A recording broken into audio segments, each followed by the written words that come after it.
So the Google Pixel 3a XL is the phone I'll be talking about today. What is up, everybody? If you are with us today still, hey, my name is Zach with Android Digest. Welcome to my YouTube channel. And hey, drop me a like and a subscribe, not for the corny rhyme that didn't really even rhyme anyway because I had to say XL.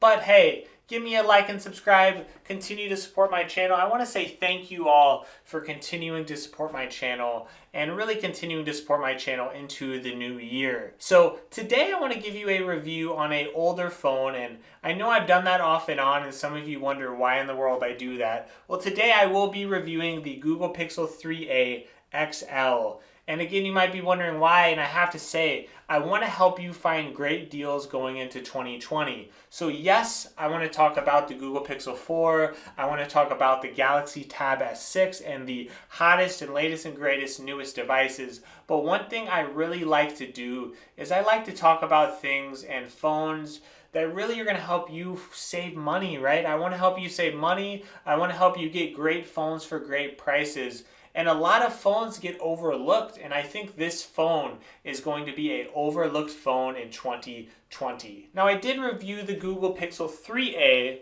and it wasn't too long ago. It was about 6 months ago or so, and whenever I did review that, I did review it. It was one of my first reviews. The quality just was not that good, okay? So you can still watch that, and I would actually recommend it if you're really trying to think between these two devices. But today I really just want to give you some comparisons with this phone. I want to give you some comparisons between this and the regular Google Pixel 3a. I want to compare it to the Google Pixel 4 XL that actually just released. And I want to really let you know if this device is going to be worth buying in 2020. And I want to let you know going forward if it's going to be worth buying and really what prices you should be looking for it at. So with that being said, let's get it started and let's roll the intro.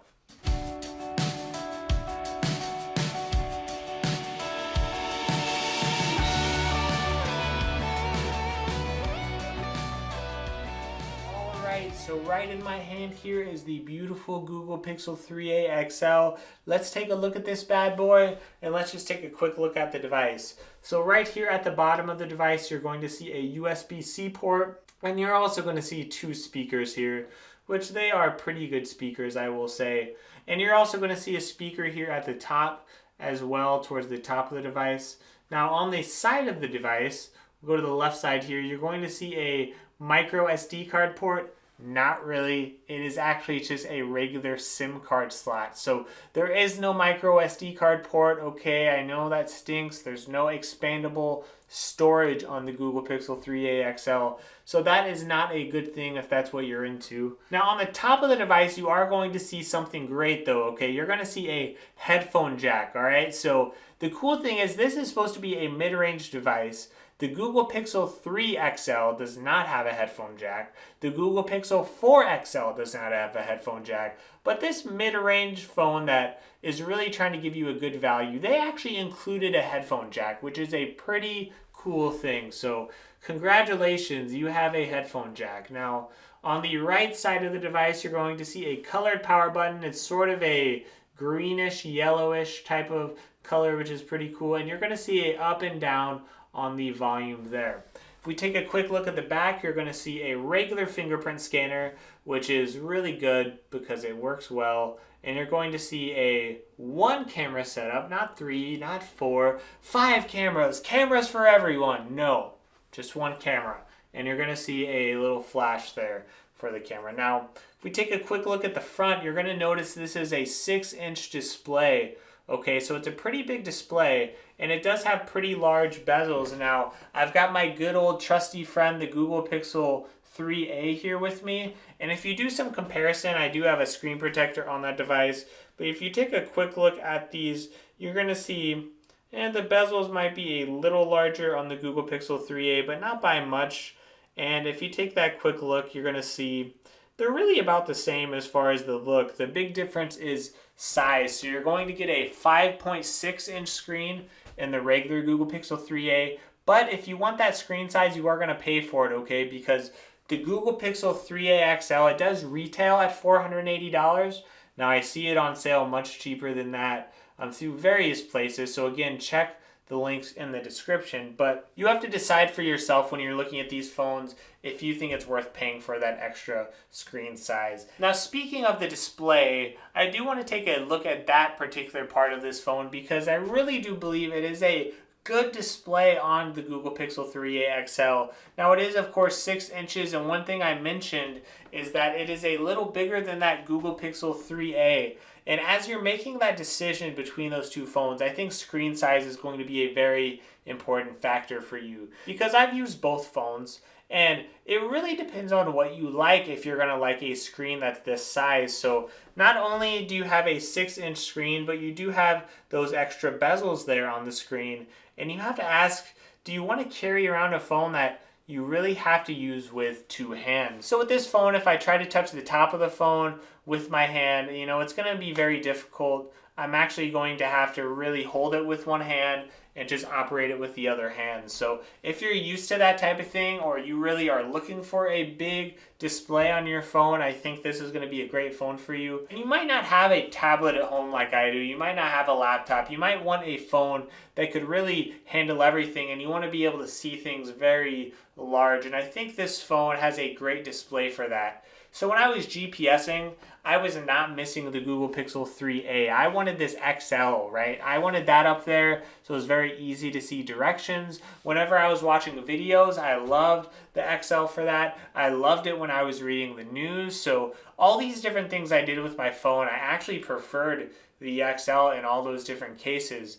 The only thing was sort of the operation and really changing how I use the phone. So depending on who you are, I think the display size is something that you're either going to love or you might not. And if you don't love it, I would say the Google Pixel 3a is going to be a little bit of a cheaper option for you. So if you're looking for a good budget option, you could definitely consider that. But if screen size is not a hindrance to you, I've got to say it is a good display on this phone. It's got a 2160 by 1080 resolution on it. But if you're comparing it to a phone like the Google Pixel 3 XL, you have to understand this phone is known as a mid-range phone. When you're looking at the Pixel 3a XL, it is a mid-range phone in Google's lineup. And they had to find a way to cut some corners. So this phone is not quite as bright as the Google Pixel 3 XL. I have heard that, the materials they use for the screen, it was a little bit of a lower quality screen, at least compared to the Google Pixel 3 or the 3 XL. But for me, I think the screen resolution itself looks great. I couldn't tell a significant difference just based off of the look of the display. The only big difference I really noticed was the brightness level. And I, again, didn't really notice that unless I was in a very heavy situation where I was using it in direct sunlight, where it was really light out. And I probably wouldn't have even noticed had I had the Google Pixel 3 in the past. So just keep that in mind, that it is a little bit worse quality than the Google Pixel 3. That is one step down they did from the Google Pixel 3 lineup. But I think the display is really good on this device. I thought it was great for reading, great for movies. And like I said, when you're looking at the XL version in particular, I think this screen is so great for entertainment, for multitasking, and the size of the display is just fantastic. Now, when we talk about performance, I have to say this phone performs very well. Now, this phone right here, the 3a XL, it does have a Snapdragon 670. It does have 4 gigabytes of RAM, and I've got to say, it performs a lot better than people would give it credit for. So they call this phone a mid-range phone, right? And it's sort of a slap in the face to us premium users. But if you're a premium user and you're using like the Google Pixel 1, you need to know this phone is a little faster than your phone. This phone is faster than the LG G6, right? It's faster than some of those older flagship phones. So yes, it does have a mid-range processor, but that mid-range processor is faster than some of the older Snapdragon 821s of the past and things like that. And I would say this phone has about 90% of the power of the Google Pixel 2, or it does have 90% of the power of the Galaxy Tab S4. So you're going to see this phone has some pretty good power to it. No, it is not the fastest in the world, and it's not going to be the best phone for gaming. But I've got to say, this phone does perform smoothly, and I didn't really notice a huge, significant difference. I've got to say, I'm not the pickiest person out there, okay? I'm not the person who has to have the absolute fastest. but I've had the Google Pixel 4. I've had the greatest phones out, and this phone is still pretty fast. I didn't really experience a lot of lag going between different things, so I was okay compromising and stepping down to something like the Google Pixel 3a or the 3a XL. So keep in mind, this might not perform like a flagship phone. It might not perform like the latest flagship phones, but it's actually going to be pretty darn close. So this phone might perform something like the Galaxy S8 or the LG G6, or it might perform like the Google Pixel 2. Now, what about the camera on the Google Pixel 3a XL? How good is the camera? Well, the camera on this phone is great, and I would say it's going to be about 90% of the camera of the Google Pixel 3. So when you're comparing it to cameras, it's going to be right at that flagship level, and that is one of the best things about this phone. Google wanted to come out with a good performing phone with great software and a fantastic camera for a great price. So this is where this phone is really going to shine, because you might just want a decent performing phone with a good camera, and man, this has a great camera. I mean, I don't really feel a huge difference when I looked at the Google Pixel 4 and this is just from your average user, okay? I'm not talking about someone who looks at every little detail and every little fine knit detail. You know, I do that as a reviewer, but I've got to say, as a human being and what I use day to day, I really didn't notice a significant difference, and I really think the photos come out fantastic on the Google Pixel 3a XL. So if you're looking for a great camera and you're looking for a great price, I think this phone's going to be a great bargain in 2020. You also have to look at battery life in this phone as well. So this phone does have a very good battery. It's actually a 3700 milliamp battery in this phone. Now, to give you an idea, the newest Google Pixel 4 XL actually has the same size battery. But here's the difference, okay? You've got a lot better display in the Google Pixel 4 XL, and you actually have that 90 Hertz refresh rate in the screen.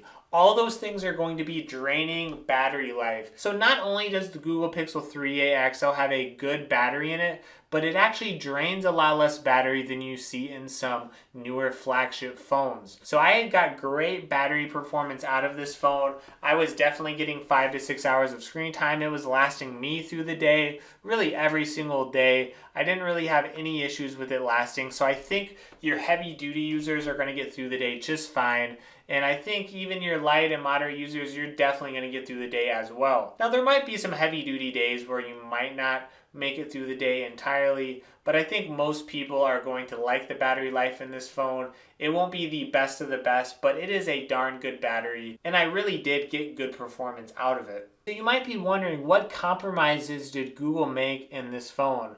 Well, this phone has great software. That's not a compromise. You know, it does have the normal Google software. It is getting good, timely updates. For the most part, it gets updates like every month with security patches. You're going to get the latest Android updates at great times. So the software is great. The camera is fantastic. And I'd say the performance is a little bit of a compromise. The display is a little bit of a compromise. But when you look at the price point, it is a good performing phone for the price. It is a good display for the price. So all these things are great. So you have to ask yourself, what are the compromises Google made? So again, I have to know, one compromise they made was with the display quality, and it's not necessarily a compromise for the price. Just keep in mind that the display is a little worse than the Google Pixel 3 or the Google Pixel 3 XL. And the main area I found it was worse was brightness. Another compromise Google made with this phone is they do not have water resistance and they do not have wireless charging.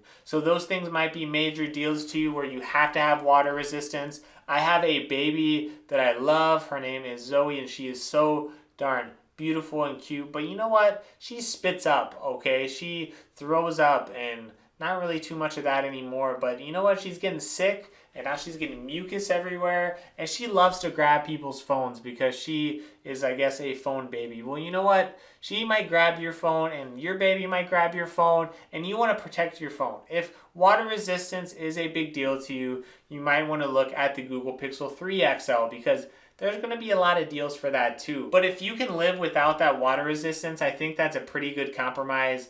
I actually have the Google Pixel 3a, and even though my baby does all those different things, I just sort of keep my phone away from her. I keep it in my pocket, and I've been able to live without that water resistance. But that is a little bit of a compromise you do see with this phone.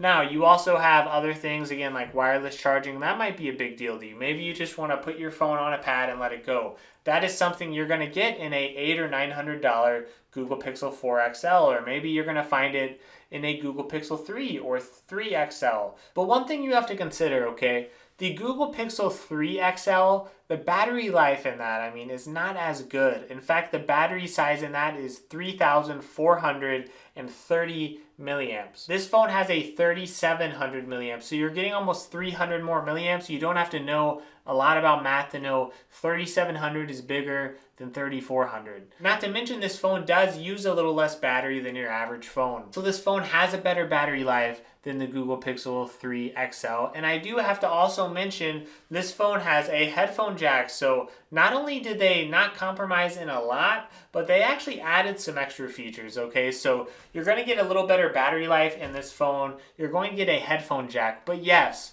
you are going to have to compromise with wireless charging, with water resistance, and you're going to get a little bit of worse performance than you would from a newer phone, and you're going to have to go a little bit down as well on the display quality. You might have a little bit of a lower brightness on your display, and the quality is a little bit less than you would see in something like the Pixel 3 or the Google Pixel 4. It's definitely not going to have the 90 Hz refresh rate. All right, so we have to ask, is the Google Pixel 3a worth buying in 2020? How is the phone? How good of a phone is it? I would say it is a great phone for someone who doesn't care about the latest and greatest, and you're looking for a great deal. I've been saying this with many of my phones. That's a lot of the phones I review. That's why I buy them. That's why I'm attracted to really review those phones, is because I want to help you find good deals. So this phone has about 90%, I would say, of the performance of the Google Pixel 2 or the Google Pixel 2 XL. So if you want a nice big display,